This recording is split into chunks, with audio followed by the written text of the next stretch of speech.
Good evening. It's an amazing story of survival and heartbreak. A woman held against her will by her husband for 8 days in the apartment they share. And during the time she was beaten, at times her young children were forced to watch. News specialist Ashley Kewish joins us live from the newsroom.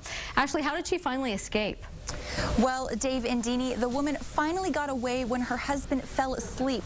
Though she was badly beaten, she ran away from her apartment and called 911. When officers arrived at this South Salt Lake apartment, they found a bruised and bloodied woman. The man believed to be responsible for the crime is Carlos Ortiz. He's now in jail facing several felony assault charges. People, when they get in situations like this, they think, there's that hope that it's going to get better for them. But usually, if it's, it's going to get worse. And so if it starts, people need to seek out help immediately. Kay Card is the executive director of Safe Harbor Women's Crisis Center. She heard about the attack when she arrived at work.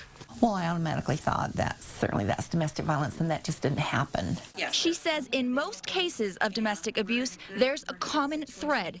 Wanting to know where you are at every minute, wanting you to call when you get to the store, call when you get back to the store, not wanting you to have time with your family or your friends. Red flags that the team at Safe Harbor can help women identify.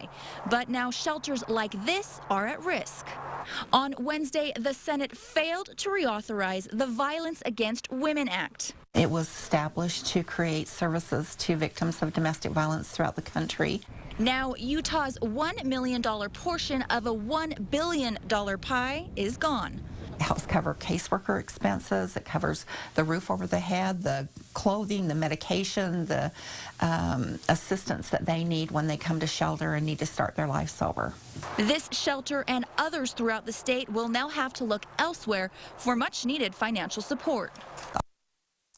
We just learned that the YWCA of Salt Lake City received a $50,000 grant today. They tell us that money will go directly to the programs that aid women and children affected by domestic violence. And Dave, it's donations like that that keep these services available to our community. Wow, that circumstance sounds like the plot of a horror movie.